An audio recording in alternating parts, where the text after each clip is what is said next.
de notre alimentation, le pain. Mais pourquoi ne pas penser fabriquer le pain avec une autre farine de froment ou bien prendre le mayaka chez nous, les tubercules, faire une farine pour fabriquer le pain. Et là, ça va nous rendre autodépendants, au lieu d'avoir une dépendance économique par rapport à ce qu'on nous fait subir. Quand on regarde bien, le pétrole, nous avons le pétrole à foison. Hein, les pays comme le Congo, nous avons le pétrole. Le golfe de Guinée, en fait. Le Gabon, nous avons le pétrole. Au nord, nous avons l'Algérie qui est un grand producteur. En Afrique de l'Ouest, nous avons le Nigeria qui est un grand producteur. Mais qu'est-ce qui se passe? On va remarquer qu'il y a une hausse du prix, une flambée, une augmentation du prix du blé. Ce qui va faire aussitôt, ipso facto, que le pain aussi soit qu'il y ait des flambées dans le prix du pain. Et vous voyez que même quand on va parler du pétrole, il y aura toujours des flambées. On est parti, le baril à 80%, on est parti à 100%, c'est à notre profit. Déjà que pendant un bon moment, la crise économique chez nous a été provoquée par cette flambée des prix cette réduction du Brent, du prix du baril de pétrole. Mais dès qu'on a essayé de remonter un peu, entre 80 $ et 100 $, cette guerre arrive. Mais vous savez que l'Occident dépend du gaz et du pétrole russe, qui transite par l'Ukraine, bien sûr. Alors, qu'est-ce qui va se passer? Il va se passer que, déjà on a vu, la Russie qui oblige que son pétrole soit maintenant et son gaz soit payé en roubles. Ça vient déjà briser tout parce que avec, nous savons, le code SWIFT, donc c'est tout pour contourner le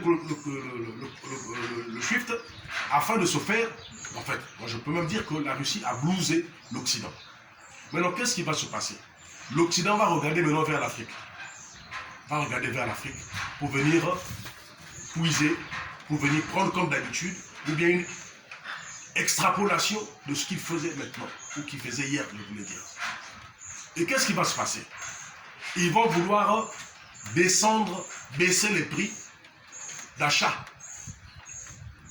de la matière première, pour qu'ils puissent engranger encore beaucoup de bénéfices.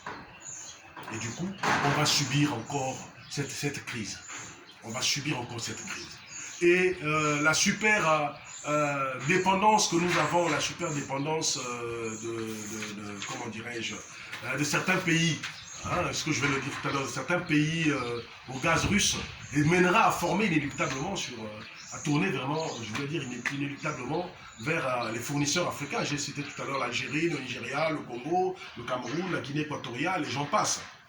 Et on va remarquer quoi? Qu'il y aura l'effritement de l'offre par rapport à la demande. Hein, et ça devait faire, ça va, en fait, qu'on le veuille ou pas, ça va faire grimper les cours du Brent.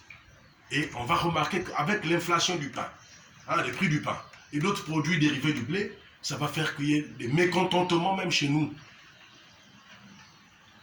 On n'est pas obligé de vivre une guerre parce qu'une balle va tomber là, mais nous allons, la guerre sera dans nos ventres.